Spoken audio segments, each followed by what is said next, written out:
Hello and welcome to Fast and Factual. I'm Utsaf Parekh and I'll take you through the top 50 stories of the day.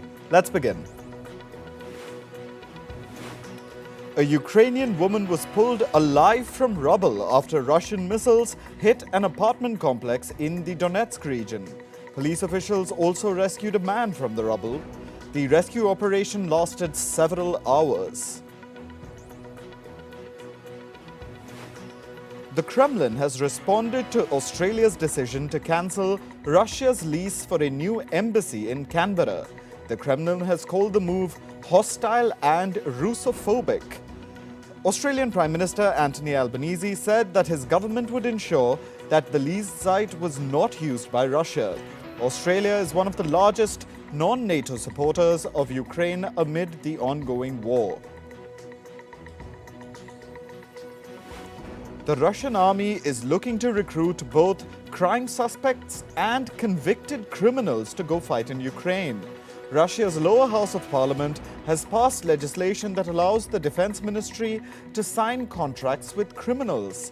If the bill is enacted, criminals who join the army will be exempted from their prison liabilities. Several Ukrainian ports used to transport grain on the Kakhovka reservoir have become inoperable. Water levels have dropped by over 5 meters after the Kakhovka Dam breach. This has made it difficult for ships to cross the reservoir. Ukraine is now looking to transport its grain via railway. 3 police officers from Kosovo were arrested by Serbian forces on Wednesday. This comes in retaliation for the arrest of a local Serb in Kosovo's northern region. However, Kosovo and Serbia gave different locations for the arrest of the police officers. They accused each other's forces of crossing the border illegally. The UK's former Prime Minister Boris Johnson has been accused of deliberately misleading Parliament. This is according to reports from an investigative committee. The 100-page report says that Johnson lied to Parliament about hosting parties at 10 Downing Street during the COVID lockdown. Johnson has called the reports rubbish. Chinese Premier Li Qiang will visit Germany and France from the 18th of June to the 23rd of June. He'll hold the 7th round of intergovernmental talks between China and Germany. He'll also attend the new Global Financing Pact summit in France on the 22nd of June. This will be Li Qiang's first overseas trip since becoming China's premier in March.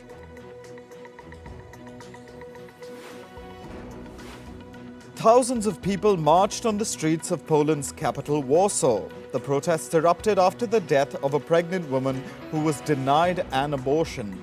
Women demonstrated against the country's strict anti-abortion laws. In 2021, Poland banned the termination of pregnancies with fetal defects. The country has some of the most restrictive abortion laws in Europe. Israel's parliament has delivered a major blow to Prime Minister Benjamin Netanyahu's coalition. They've elected an opposition member to sit on a committee that appoints judges. The judge selection panel has been at the heart of Netanyahu's political battle. A judicial overhaul has been proposed, which will allow Netanyahu's ruling coalition to control and appoint judges. This would weaken Israel's judiciary's autonomy. Iranian President Ibrahim Raisi has arrived in the Caribbean island nation of Cuba. This is the third and final stop in his 3-nation Latin America tour. Raisi will meet Cuban President Miguel Diaz-Canel at the Palace of the Revolution in Havana. He'll also attend a business forum. Ahead of this, Raisi had visited Nicaragua and Venezuela. A court in the Central American nation of Guatemala has sentenced a famous journalist to 6 years in jail over money laundering. Jose Zamora also faces a fine of over $38,000. Zamora says that he would possibly take the case to the Inter-American Court of Human Rights. He described the case against him as political persecution by Guatemala's president for reporting on alleged corruption involving him. Violent clashes continue in the Indian state of Manipur. At least 9 people have been killed in the latest clashes that involve 2 ethnic groups. This is being seen as the bloodiest day in Manipur since tensions erupted on May 3rd. Reports suggest that heavily armed militants led the latest attack. At least 79 people drowned after an overloaded boat capsized off the coast of Greece. Hundreds are still missing. Some people were rescued by helicopters. Rescue officials estimate that over 750 migrants were on the boat. This is one of Europe's deadliest migrant boat crossing disasters in recent years. Teachers in the Latin American country of Chile held a 24-hour strike on Wednesday. This was in the capital city, Santiago. The teachers demanded better pay and working conditions. They also asked the government to combat rising violence in classrooms. The Chilean teachers have announced a nationwide strike this Friday. The severe cyclonic storm Biparjoy begins landfall in the coastal state of Gujarat in India. The landfall is likely to continue till midnight, affecting Gujarat's Saurashtra region and adjoining Pakistan coasts. Authorities have evacuated over 75,000 people from Gujarat's at-risk communities. The Indian Navy ships are on standby. Canadian Prime Minister Justin Trudeau has warned of more frequent extreme weather events. His statement comes as the country seeks to boost its readiness to tackle wildfires. Canada is witnessing its most destructive wildfire season on record. About 48,000 square kilometers are already burnt. This area is larger than the whole of the Netherlands. US President Joe Biden has said that the world poses many threats, but climate change is the only true existential threat. He added that a dire climate outcome is not inevitable. Biden made the statements during a dinner with some of the leading environmental groups in the US. The wettest part of England is almost completely dry.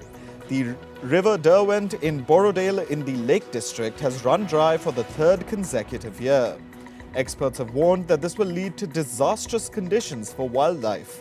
They also say that this year's dry spell is earlier and longer than expected. The president of Turkmenistan has launched 2 initiatives. They aim to cut massive methane leaks from the country's oil and gas industry. This plan would help Turkmenistan better tackle the global climate crisis. It will pave the way for the country to join the Global Methane Pledge. The Global Methane Pledge has already been signed by about 150 countries. It aims to cut global methane emissions by 30% by 2030. Methane emissions presently cause about 25% of global warming. British oil giant Shell has abandoned its plan to cut oil production each year for the rest of the decade. When Ben van Beurden was the company's chief executive, he introduced a plan of achieving net zero emissions by 2050. This would be done with gradual reductions in fossil fuel output. However, the new chief executive has said that while he wants to lower emissions, he believes that oil and gas will be required for a long time. Now on to business. Australia's New South Wales state has imposed a 3-month ban on PricewaterhouseCoopers' local unit. The local office of the firm will not receive any new tax-related contracts in the state. This is the latest repercussion for the scandal-hit organization. PwC Australia has come under fire for leaking confidential government tax documents to proliferate its business. Hong Kong's banking regulator is pressuring banks, including HSBC and Standard Chartered. It's asking them to take on crypto exchanges as clients. Reports say that the lenders are reluctant to take crypto exchanges as customers, owing to the high risks of illegal activities in the industry. China's move comes at a time when other countries are strengthening their oversight of the crypto sector. The United States Federal Reserve has left interest rates unchanged in its June meeting. The policy rate now lies in the range of 5 to 5.25%. However, policymakers expect to see 2 more 25 basis point hikes by the end of this year. New Zealand has officially entered a recession in the first quarter of this financial year. The region's gross domestic product contracted by 0.1%. This was in line with analysts' estimates. Further, the fourth quarter GDP is now expected to contract by 0.7%. This is a revision from an earlier estimate of a 0.6% decline. Bill Gates has tweeted that he has landed in Beijing. This is his first visit to China since 2019.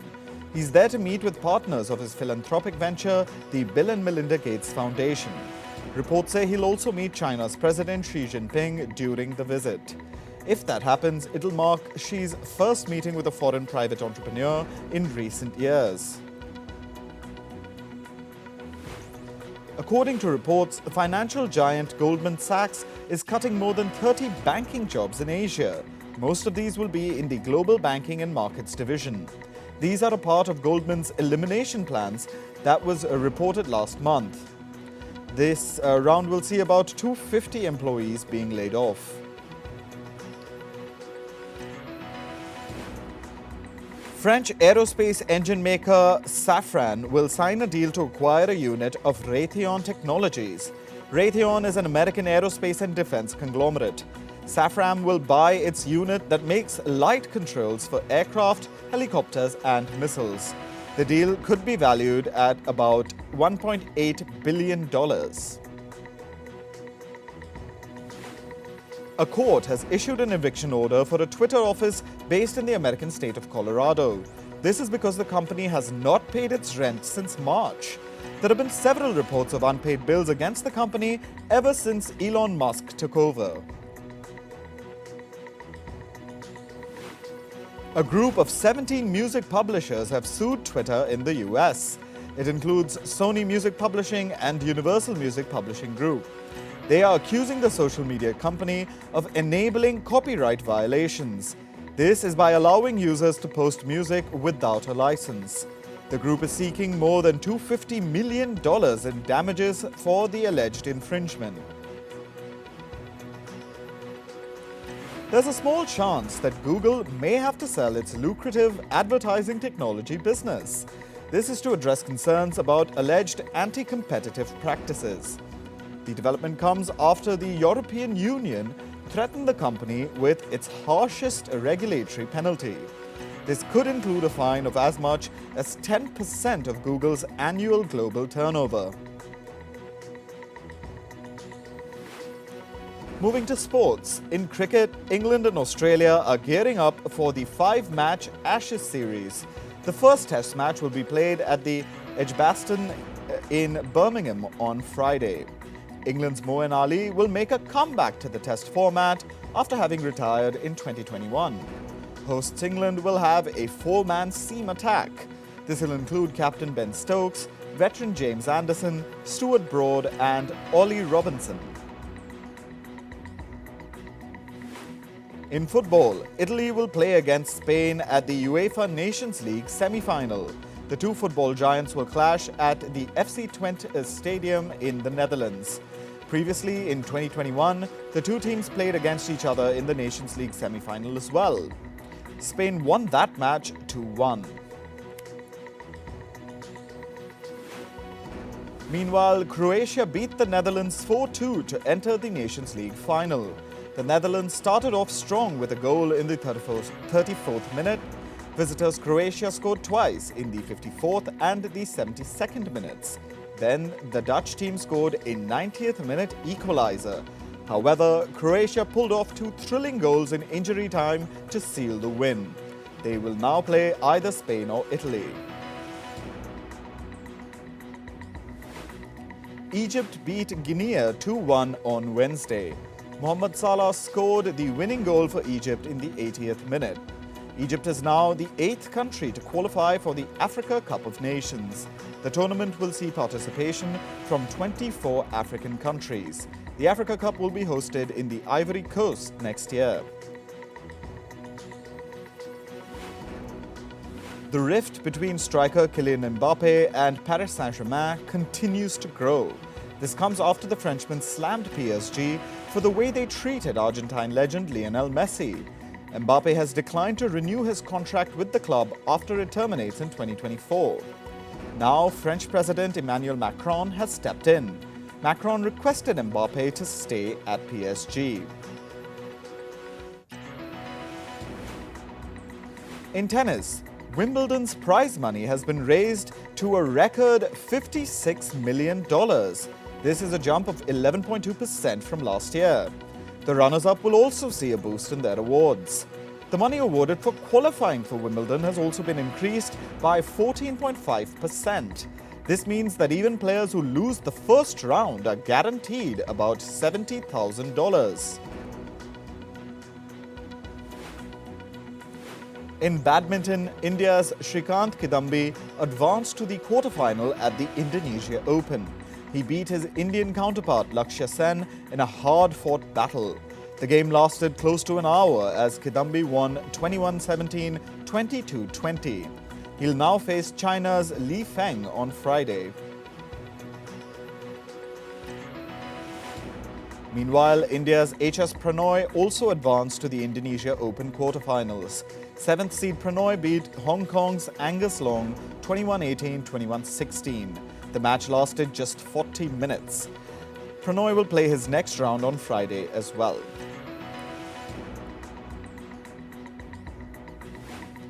In archery, the Indian women's compound team won a bronze at the ongoing World Cup. The third stage of the World Cup is being held in the Latin American country of Colombia. Aditi Swami, Jyoti Venom and Parneet Kaur beat their Mexican counterparts to clinch the bronze. Yesterday, Swami also smashed the under-18 world record with her superb bullseye skills. Meanwhile, the Indian men's compound team also won a bronze at the Archery World Cup. Abhishek Verma, Ojas Diotale and P. Joker beat their Colombian opponents to finish third. The final score was 236-228 in India's favour. Kevin Spacey, the Hollywood actor accused of sexual assault, has said he already has producers waiting to sign him in their upcoming projects.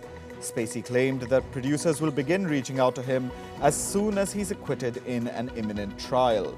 He's currently facing trial in the UK over sexual assault charges. He'll appear at the Westminster Magistrates Court in London on June 16th.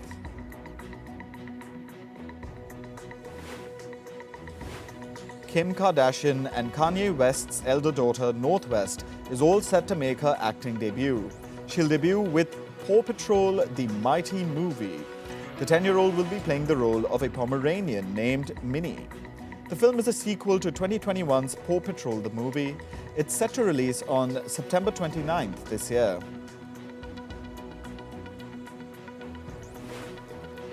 Johnny Depp reflected on his turbulent last few years in a newly released video from the Cannes Film Festival. Depp's movie Jean du Barry opened the May Festival this year and was welcomed by fans. Depp was asked by reporters how it felt to be back at the festival promoting a film. He said a friend texted him that it was his comeback film or something. Disney has announced a release date for the 7th installment of the long-running Alien franchise. It'll release in August 2024. The latest edition of the franchise will be released through 20th Century Studios. Fede Alvarez has been roped in to write, direct and produce the new film. Alvarez is known for directing horror films like Don't Breathe and the 2013 revival of Evil Dead. It truly is the end of the fight for Gotham's latest heroes. The US network CW has officially cancelled Gotham Knights after just one season. Its showrunners took to social media and broke the sad news to their fans on Wednesday.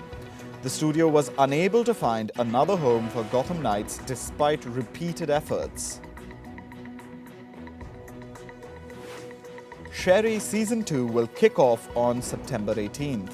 The series is a product of Lionsgate's Lionsgate's Debmar Mercury. It's also the #1 nationally syndicated daytime talker from the production house. Sherry Season 1 was awarded the NAACP Image Award for Outstanding Talk Series. It also received 4 Daytime Emmy nominations. Convicted rapper Tory Lanez's unreleased track titled Hurts Me has gone viral on the video sharing app TikTok. The Canadian rapper was found guilty of shooting fellow rapper Megan Thee Stallion. Tory Lanez shot Megan Thee Stallion in her foot after a party in Hollywood in 2020. He's set to be sentenced on August 7th. Iconic rapper Snoop Dogg has unveiled his NFT collection called Snoop Dogg Passport Series. The Passport Series provides access to digital merchandise and various content. This includes behind-the-scenes videos and photos uploaded by Snoop Dogg while on tour.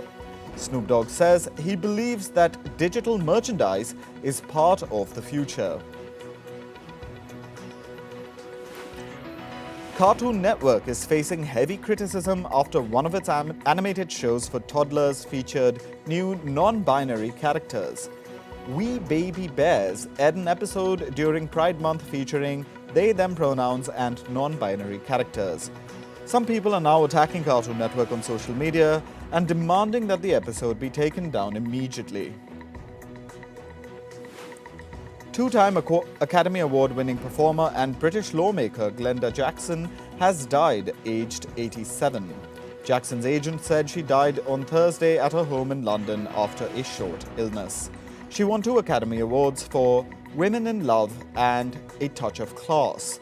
Jackson then went into politics, was elected to Parliament, and spent 23 years as a Labour Party lawmaker. That's all for this edition of Fast and Factual. Thank you for watching. Stay tuned to First Post.